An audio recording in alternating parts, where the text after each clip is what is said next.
Gravity of ambition ఒక ఆకాశపు సామాజిక వ్యంగ్యం. సరే, ఒక్క క్షణం ఆలోచిద్దాం. మనుషులకు అకస్మాత్తుగా పక్షుల్లా ఎగిరే శక్తి వస్తే అసలు ఏం జరుగుతుంది?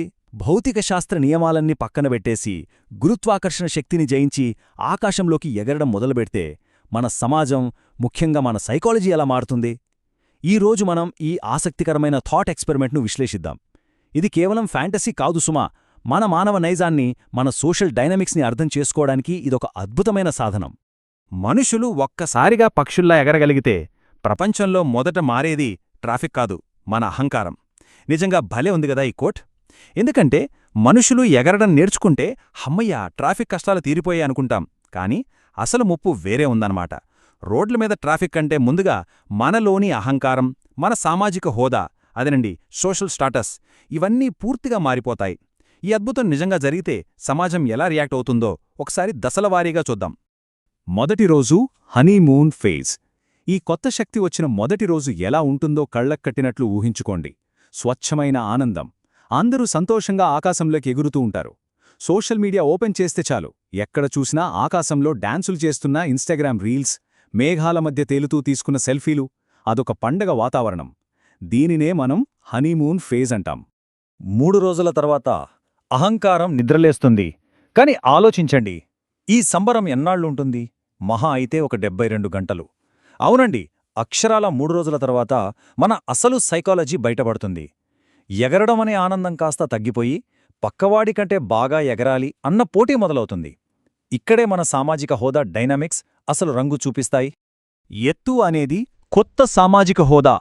ఇక్కడొక ఇంట్రెస్టింగ్ పాయింట్ ఏంటంటే, మన స్టేటస్ సింబల్స్ పూర్తిగా మారిపోతాయి. ఇప్పటివరకు మనం భూమి మీదున్నాం కాబట్టి స్టేటస్ని ఎలా కొలుస్తున్నాం? ఓ ఖరీదైన కారుంటే వాళ్ళు రిచ్ అంటే మన కొలమానం హారిజాంటల్గా ఉందన్నమాట. కాని ఎగరగలిగే శక్తి వచ్చినప్పుడు అది వర్టికల్గా అంటే నిలువుగా మారిపోతుంది. ఎవరు ఎంత ఎత్తుకు ఎగరగలరో అన్నదే ఇప్పుడు కొత్త స్టేటస్ సింబల్. సమాజం ఎంత ఫాస్టుగా వర్గాలుగా విడిపోతుందో చూడండి. భూమికి కేవలం 50 అడుగుల ఎత్తులో ఎగిరేవాళ్లను సాధారణ మిడిల్ క్లాస్ ఫ్లయర్స్ అని ముద్ర వేసేస్తారు. అదే 1000 అడుగుల కంటే పైకెగిరేవాళ్లను ఎలైట్ హ్యూమన్స్ అంటారు. అంటే అకౌంట్లో ఎంత బ్యాలెన్స్ ఉంది అన్నదానికంటే ఆకాశంలో ఎంత ఎత్తుకు వెళ్లగలరో అనేదే ఒక మనిషి సామాజిక విలువను డిసైడ్ చేసేస్తుంది. దైనందిన జీవితంలో అంతరాయాలు. సరే, ఇదంతా మన రోజువారీ జీవితంపై ఎలాంటి వింతైనా కొంచెం ఫన్నీగా ఉండే ప్రభావాలను చూపిస్తోందో గమనిద్దాం. మన అలవాట్లు ఈ కొత్త రూల్స్కి ఎలా అడ్జస్ట్ అవుతాయో చూస్తే భలే ఆశ్చర్యంగా అనిపిస్తుంది. Parental flight checklist. ముందుగా మన ఇండియన్ పేరెంట్స్ గురించే మాట్లాడుకుందాం. వాళ్ళు రాత్రికి రాత్రే చాలా కంగారు పడిపోయే ఎయిర్ ట్రాఫిక్ కంట్రోలర్స్లా మారిపోతారు. పిల్లలు బయటికి వెళ్తుంటే, అదేనండి బయటగా ఎగురుతుంటే ఈ చెక్లిస్ట్ గ్యారెంటీ. హెల్మెట్, మోచేతులకు గార్డ్స్, ఎక్కడికి వెళ్తున్నారో తెలుసుకోవడానికి ఒక జీపీఎస్ ట్రాకర్, వీటన్నిటితో పాటు బయట గాలి ఎక్కువగా ఉందట చూసుకునే ఎగరండ్రా బాబూ అనే డైలాగులు కామన్ అయిపోతాయి. ఇంట్రోవర్ట్సు తప్పించుకునే మార్గం. కిటికీలోంచి నిశ్శబ్దంగా. ఇది వాళ్ళకి నిజంగా ఒక పెద్ద వరం. ఇంటి కాలింగ్ బెల్ మోగగానే ఎవరితో మాట్లాడాలో అన్న టెన్షన్తో కిటికీలోంచి అలా సైలెంట్గా ఎగిరిపో ఎస్కేప్ అవుతారు. ఎవరికీ కనిపించకుండా మేఘాల్లోకి మాయమైపోవడానికి ఇది వాళ్లకు దొరికిన అద్భుతమైన ఛాన్స్. బ్రేకప్స్ మరియు టాలీవుడ్ డ్రామా. ఇక ప్రేమ వ్యవహారాలు బ్రేకప్స్ అయితే నెక్స్ట్ లెవెల్కి వెళ్ళిపోతాయి. ఎంతో సినిమాటిక్గా ఉంటాయన్నమాట. నాకిక ఎవరూ లేరు అంటూ డైరెక్ట్గా మేఘాల్లోకి ఎగిరిపోయి డ్రామాటిక్గా ఎగ్జిట్ ఇవ్వడం, వర్షంలో ఆకాశంలో ఎగురుతూ సాడ్ సాంగ్స్ పాడుకోవడం భలే ఉంటాయి కదా. ఇక మన టాలీవుడ్ అయితే అస్సలు టైం వేస్ట్ చేయదు. ఈ ఫ్లయింగ్ కాన్సెప్ట్ మీద ఓ 500 కొత్త సినిమాలు వెంటనే మొదలుపెట్టేస్తుంది. వర్క్ ఫ్రమ్ స్కై యుగం. కార్పొరేట్ లైఫ్ గురించి ఎంత తక్కువ మాట్లాడుకుంటే అంత మంచిది. ఆఫీసులన్నీ వర్క్ ఫ్రమ్ స్కై మోడ్లోకి మారిపోతాయి. బాస్ పిలవగానే అందరూ గాలిలో తేలుతూ మీటింగ్స్కి వెళ్ళాలి.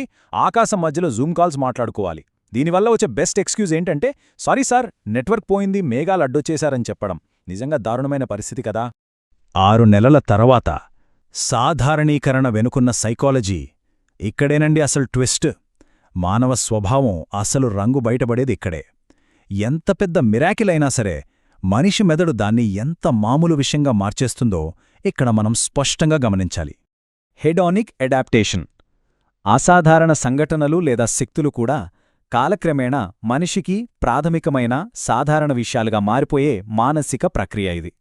అంటే మనకి ఎంతటి అద్భుతమైన శక్తి వచ్చినా మొదట్లో ఉండే ఆ వావ్ ఫీలింగ్ కొన్నాళ్లకే పోతుంది.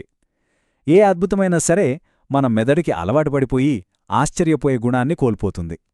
మనుషులు ఎప్పటికీ శాశ్వతంగా ఒకే విషయంతో సంతృప్తి చెందలేరు అనడానికి ఇదొక సైంటిఫిక్ ప్రూఫ్. 6 నెలల తర్వాత ఫ్లయర్స్ దేని గురించి ఆలోచిస్తారు అనేది చూస్తే కేవలం 10% మంది మాత్రమే అబ్బా మనం ఎగురుతున్నాం కదా అన్న అద్భుతం గురించి ఆలోచిస్తారు. మిగతా వాళ్లంతా ఏం చేస్తారు? ఒకరినొకరు పోల్చుకుంటూ వాడు నాకంటే ఫాస్ట్గా ఎగురుతున్నాడు, వీడికి ఎక్కువ స్టామినా ఉంది, నేను ఇంకా స్టైల్గా ఎత్తులో ఎగరాలి అన్న వాటిమీదే ఫోకస్ చేస్తారు. అంతేందుకు, నాకివాళసలు ఎగిరే ఓపిక లేదు, బ్యాటరీ డౌన్ అయిపోయింది అన్నట్లుగా చిన్న చిన్న కంప్లైంట్స్ కూడా మొదలుపెడతారు. కొత్త ట్రాఫిక్ జామ్ ఒక అద్భుతమైన సూపర్ పవర్ని సాధారణీకరించిన తర్వాత వచ్చే అత్యంత ఫన్నీ అలాగే కొంచెం భయంకరమైన రిజల్ట్ ఏమిటో ఇప్పుడు చూద్దాం.